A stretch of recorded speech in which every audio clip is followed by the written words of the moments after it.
Hey everybody, I just wanted to come on here and remind you and tell you a few more things.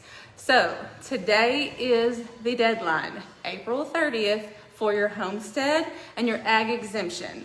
Now I will say most counties will let you apply late.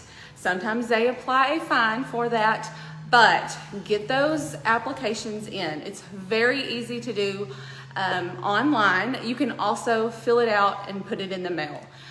If you do happen to not watch this video until Monday, May 1st or later, you can still apply. It will be considered late, but most counties, actually the entire state of Texas, will retro back 2 years if you qualify. Your driver's license has to match your homestead address, and it's very easy to do online. I also wanted to share a little bit of information. First of all, I want to say thank you for the city officials and other people who have spoken out on behalf of the citizens. So thank you very much to the mayor of Wills Point, Mark Turner. I saw his letter. Also, I received a personal message from the mayor of Canton, Miss Luann Everett, and she actually did write a message of support and said that she would share her contacts and go with us if we wanted to take this all the way to Austin. And I say we absolutely should. So get ready. But thank you to at least the city of Wills Point Mayor, Mark Turner, and the city of Canton Mayor, Luann Everett, for their support in this tax issue. Okay, I have also been contacted by several people higher up. Actually, one of our neighboring counties, the chief appraiser, contacted me personally and said, Tiffany, I'm willing to sit down with you and have a meeting. I do think you have some legitimate concerns, and I'm happy to explain anything to you and help you explain it to other people so that y'all can combat this. So, I am planning to meet with that person this coming week, and I will share that information as well. Also, I was contacted by one of the cities within Zandt County. They asked me not to go on record with who they are, but I am willing to share that. So I'm not going to tell you the city at this moment, and I'm not going to tell you who it was, but I do want to share the information that they shared. They did explain to me how the appraisal board is elected. It's much like the electoral college when we vote for president. So each city council and school board, they receive so many votes, and it's based on their population. So obviously, the bigger the town, the more votes they would have to elect someone to this board.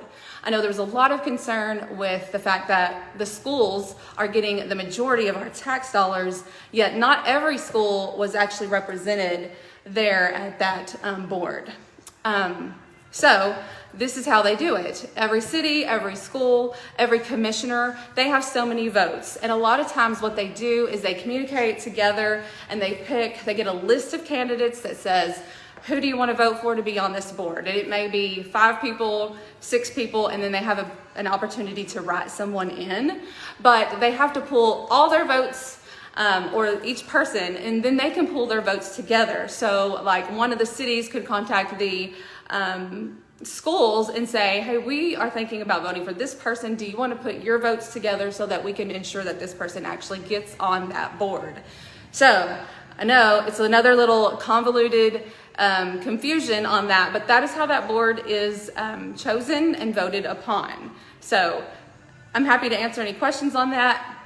I don't know a whole lot more beyond that, but I have been getting a lot of information, and I'm reading through it as quickly as I can while I'm still working as well, and then also answering all of your questions. If I haven't gotten back to you, I do apologize. It's not intentional, and I will. Also, there was a lot of discussion about the board, and I made the comment that I thought it would be a really great idea for a realtor to be on the board. I did get some feedback from someone, and they said they thought it was a conflict of interest for a realtor or a broker to serve on the appraisal board. And I was really confused by that. At first I thought they were joking, but they were not. And then I realized that this, just like any other situation in this property tax issue, is most of it comes down to education and just not knowing enough about it, not knowing how to handle it, not knowing how to protest, not knowing how to do it. So their concern was if we had a realtor on the board, that it would be self-serving, or it would be actually a conflict of interest for the property owners. And I was like, I don't understand that, because obviously we want to protect home ownership. We have a code of ethics that we go by, and our number one, obviously we want to keep our jobs, so we want to keep selling properties. We want to keep, but we want you to own property. Like, home ownership is extremely important to me personally. For safety reasons, for security reasons, and just because that's the American dream, right? Anyways, so I explained to them, and I want to explain to you guys as best I can, that while there's two ways of figuring from the appraisal district, they come up with your taxable value, they come up with your market value. I want to put that word aside. Market value, according to the appraisal district, has nothing to do with the free market possibility that you could sell your home for. So between a buyer and a seller, the appraisal district's market value is the government's opinion of what you could sell your home for. But what they don't know is how much work you need to do to actually sell it, or the fact that you don't want to sell it. It's not for sale. So the market value of your opinion really is irrelevant. So the true free market value between a buyer and a seller has nothing to do with the appraisal district. In fact, I would use the word never, but I don't like using never. So I'm going to say hardly ever do any realtors, brokers, use the appraisal district to come up with your market value, or what we think you could sell your home for. We go by comps that have recently sold in your same area. So it's not this possibility of what you might be able to sell. No, it is hard analytics of what did sell recently. In fact, we used to go 12 months back. Right now, we're only going to 3 to 6 months back at most to come up with that market value. And it's what's actually sold in similar style, similar age, similar acreage, similar, how much has been redone? So is it completely move-in ready, or is it a sweat equity type of property? So that obviously changes the value. We go by those hard numbers. The appraisal district, just like they said, uses a blanket, and nobody understands what that blanket is. So I did want to clarify that. So no, I do not think that a realtor being on the appraisal board would be a conflict of interest. In fact, I think it would serve the citizens and maintain and protect property ownership, because we don't want you to be taxed out of your home. We want you to own your home forever if that's what you want. That is my goal anyways.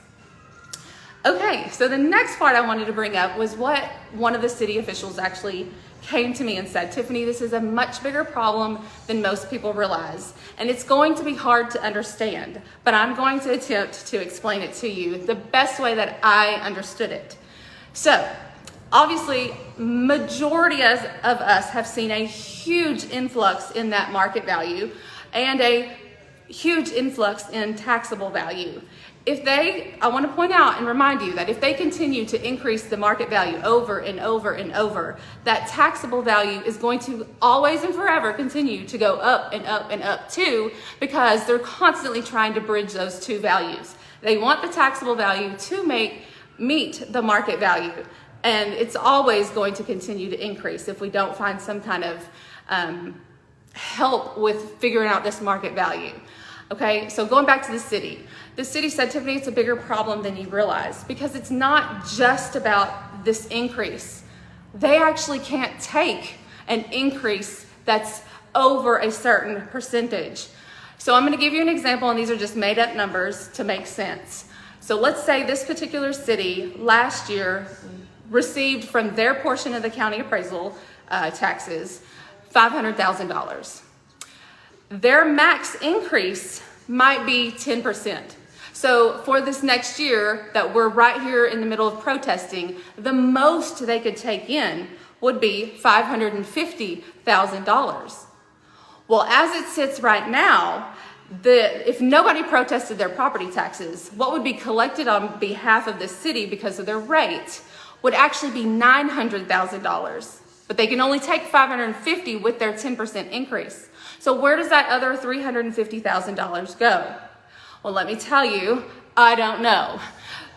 But it's a snowball problem because that continues. So then the state comptroller comes in and says, okay, city, you have overcharged your citizens and you have way too much money. You need to decrease your rate because you had collected way too much money last year. You need to collect the correct amount. So when they actually decrease that rate for the following year, then they're not going to have enough funds coming in to meet their budget.